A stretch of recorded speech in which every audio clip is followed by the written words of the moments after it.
Hey guys, today I'm back in Polybridge. I wanted to over-engineer a couple of levels in the campaign for a while now, but I didn't think each separately had enough content to make full episodes on. So I decided to combine them into one episode. So of course now I'm going into the campaign, and the first level I select is level 313, and I'm going to turn on unlimited budget material because I'll definitely be needing those. And the level's diagonal elevator, and it's pretty self-explanatory. And that you gotta get the Model T up, and it hits its top checkpoint flag, and then the bridge has to come back down so the van can go over. But my original solution had a few problems, one being that when the van goes over, it slams back down on the bridge, which breaks it, and also it was using 7 hydraulics, which is just a bit excessive, so I wanted to go for something a bit more unique. So here, Model T gets on, just falls down. Basic bridge design though. But now is where things are getting a bit interesting, because I'm putting roads on top of the car as well. And this is so that as I transport it, it sort of gets sandwiched in between, it doesn't immediately fall out. So there I have that, and now I'm just reinforcing it a bit. And now I'm copying it and putting it on top of the checkpoint flag. And by doing this, I can figure out exactly where I want the bridge to end. And you see here, I just want to dump out the Model T on top of the flag. So this is a trick that I learned, where if you use the tracing tool and select 2 points, and then rotate the beams that were created between those 2 points, you can create a way to have something rotate exactly 90 degrees and get to its final position. So here I have one of those beams in place, that steel muscle. And I'm adding in a second beam right now. And it's the same sort of process where I use the tracing tool, put beams in between the 2 points, and then rotate them 90 degrees to figure out where I would need to put a beam to have it rotate exactly 90 degrees. Now the beams are sort of just falling and not really doing anything, but they're not powered yet, so they have no way to lift up the car. So now I'm actually adding in that power source, and to do that I'm using a hydraulic. Now the idea is it's going to pull on that guiding arm and rotate it 90 degrees and get it into the final position. There it was a little weak and ended up just snapping. So I ended up reinforcing that and also adding in one to the bottom. And this one on the bottom does the same thing, it supports the top hydraulic. But of course that was also too weak. But I realized there was another problem after strengthening it up a bit. The Model T would drive onto the bridge, stop, and then as it starts to rotate, it would get caught on the bottom platform. And once it got caught, it just caused steel to start snapping. And I didn't really see a solution for this besides deleting the top guiding arm. And this top guiding arm was sort of going out of its way to rotate the bridge into the platform, so what I wanted to do is just move that guiding arm to the bottom. It was a pretty simple thing to do. I'd use the same tracing tool trick again, and once I did that, I have to add back in that guiding arm. And now I'm adding in the power source, and it's going to be that hydraulic again. So the car drives on.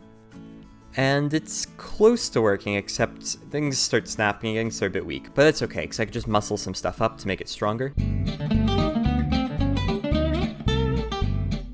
And now if I give it a try, you can see it starts to rotate up, but there's a small problem, in that it doesn't do that rotation thing, it doesn't end up dumping the Model T out.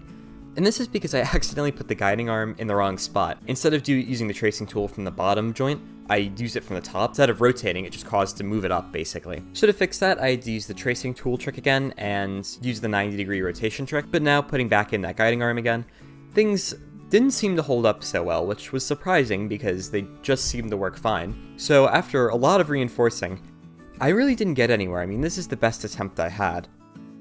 The car drives on and rotates a little bit, but then everything snapped. And I decided to delete everything to see if I could figure out where the problem was, and I ended up figuring it out. When I put in the new guiding arm, I forgot to delete the old one. So as the bridge started to rotate, those guiding arms started to fight each other, and then ended up just snapping a bunch of steel. So after deleting that arm and reinforcing things slightly, I got this dump, which looked pretty good.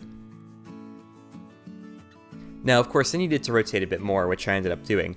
But also I wanted the Model T to stay in for a bit longer, so I had to lower the ceiling a little bit so that it would hold it.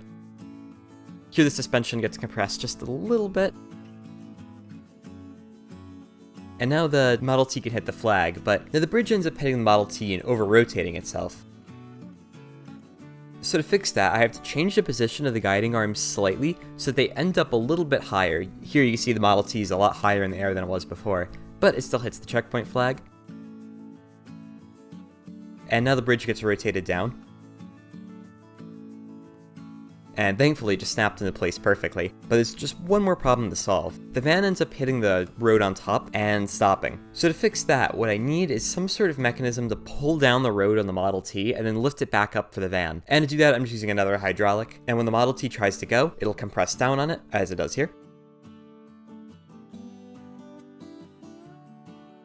And then when the van tries to go, it'll be lifted back up so it can pass under it. That's really all I got for this level. So the next level I wanted to try is level 3-4, which is called Doubling Down. Now this is my original solution to the level, and it's pretty similar to what most people would do, in that Model T crosses, and then the center part of the bridge lifts up so that a boat could cross, and then it goes back down so then a taxi can cross. Now this worked pretty well, but something bothered me about it, and it was just that it just takes too long. I mean, waiting for the boat to cross is just ridiculous. So now I'm rebuilding the bridge a bit. I still have that arched road, and the Model T is still going to cross in the exact same way. But you'll notice I have support beams where the boat is supposed to go. And here you can see as the boat crosses, it ends up destroying the bridge. But my point is, I'm not actually going to be waiting for the boat to cross. During the hydraulic phase, I'm going to try to lift up the taxi and throw it to the other side. So I add in a pivot point, and I'm also adding in a bunch of roads here to surround the taxi, and this is so that I can be able to grab it and lift it over. So the taxi's completely covered in roads right now. And now I'm adding in that arm to grab and rotate the taxi around. So after making that here, you see it holds up well. But I need some way to drive it, and for that I'm going to try using a hydraulic. So Model T still crosses, but everything sort of fractures. But it's okay, because I can just add the hydraulic to the other side, but you'll notice there's an issue. The roads just sort of pull right off the taxi, they're not grabbing onto it at all. So my first thought is I can use a spring to sort of clamp against the taxi and hopefully grab it. And here that was kind of promising, the taxi moved a little bit, and after I added in a few more springs, it was even more promising, it grabbed it much better. But it was this set of springs that I managed to get it done, because it did something pretty interesting actually. As we loaded in, the springs expanded and pushed a road underneath the taxi, which means that I can pick it up easily now. And that works out pretty well. So now it was time to figure out some way to rotate this 180 degrees, and I didn't quite know where I wanted to go with this because it was a lot of load. I didn't even know if it was gonna be possible, honestly. So there, everything just sort of fractured, so I started strengthening the bottom of the bridge and also the arm, and I got somewhere with it, but that's not even near the rotation I'm going to need. So after putting in a hydraulic that's able to rotate 90 degrees, which still isn't what I'm gonna fully need, that wasn't even able to do it either, everything just kept fracturing. So I decided to bring out something that most people I don't think are too familiar with. In this game, for some reason, hydraulics during the hydraulic phase become nearly invincible. So I replaced a bunch of the pieces of steel, like I did here, with a hydraulic, a hold-length hydraulic. So they don't move during the hydraulic phase, but they're technically almost invincible. And this strengthened the bridge a lot, but it still wasn't quite enough to get where I needed it to be. So the next thing I wanted to go for was a 180-degree rotational mechanism. Now, one of the main problems with this mechanism is that it is very weak, which is something I was extremely worried about for this design specifically. So I was hoping I would be able to do it with hold-length hydraulics, but I wasn't too sure. But I made it up here, and then I had to copy it and put it down. And I didn't connect it to the arm yet, because I just wanted to show how the rotation worked. So I'm just basically anchoring it in place with a few hold-length hydraulics, and now you can see it rotates about 180 degrees. So I reinforced this so much after attaching it to the arm, and I just got nowhere with it. It always just instantly exploded. So I recreated the level in the sandbox editor. What this allowed me to do was turn on unbreakable mode. And this was the only way this was going to get done. So I ended up trying that here, but even so, it still wasn't a free pass, because the taxi would still fly out of the carriage.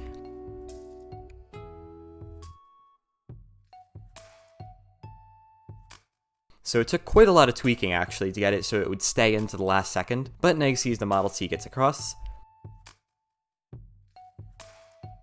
triggers the hydraulic phase, and the taxi gets thrown across and bounces into its checkpoint flag. So guys, thanks for watching. These are two levels I wanted to work on for a while, but again, I just didn't quite have enough material, I thought, to put them in separate videos, so combining them together allowed me to do them, which was fun. So if you have any questions or comments, feel free to ask below, and until next time.